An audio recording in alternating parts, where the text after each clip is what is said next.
బాల్క సుమన్ సంచలన ఆరోపణలు చేశారు. ఏపీ సీఎం చంద్రబాబు ఏజెంట్గా రేవంత్ రెడ్డి వ్యవహరిస్తున్నారని ఆగ్రహం వ్యక్తం చేశారు. చంద్రబాబు మెప్పు కోసమే గోదావరి నీటిని ఏపీకి తరలిస్తున్నారని అన్నారు. ప్రధాని మోదీ సీఎం రేవంత్ రెడ్డి బడేభాయ్ చోటేబాయ్గా వ్యవహరిస్తూ తెలంగాణ రాష్ట్రాన్ని దోచుకుంటున్నారని విమర్శించారు. కాంగ్రెస్ ఇచ్చిన హామీలు అమలు చేసేంత వరకు బీఆర్ఎస్ పోరాటం చేస్తుందన్నారు బాల్క సుమన్. వరంగల్ జిల్లా అక్కడ ఎల్కతుర్తి దగ్గర నిర్వహిస్తున్నటువంటి తరుణంలో దానికి రాష్ట్ర వ్యాప్తంగా పెద్ద ఎత్తున మన శ్రేణులంతా ప్రజలంతా కదలాలనే ఆలోచనతో అన్ని నియోజకవర్గాల నుంచి అందరం కూడా పోవాలనేటటువంటి అది కేసీఆర్ గారి దిశానిర్దేశం. ఆ మేరకు ఇవాళ మన మంచిర్యాల జిల్లాలో మంచిర్యాల అసెంబ్లీ, చెన్నూరు అసెంబ్లీ, బెల్లపల్లి 3 అసెంబ్లీల ముఖ్యులతో సన్నాహక సమావేశాలు పెట్టుకున్నాం.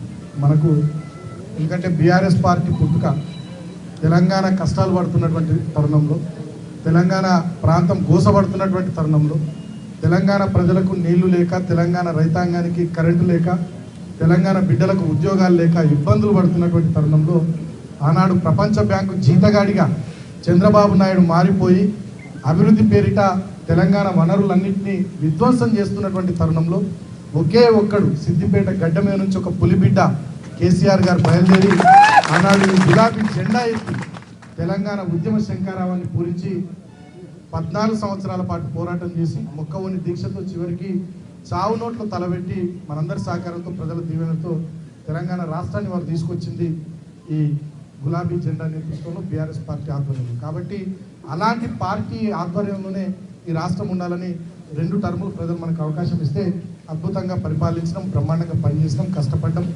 సో మంచిగా రాష్ట్రాన్ని కూడా తీర్చిదిద్దినాం.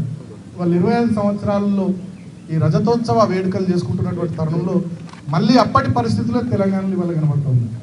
కాంగ్రెస్ పార్టీ ఆనాడు చంద్రబాబు నాయుడు ముఖ్యమంత్రి ఉండి అటువంటి పరిస్థితులు తెస్తే ఇవాళ చంద్రబాబు నాయుడు శిష్యుడు రేవంత్ రెడ్డి కాంగ్రెస్ పార్టీ నాయకత్వంలో మళ్ళీ అటువంటి పరిస్థితులు తెలంగాణలో తీసుకొచ్చింది.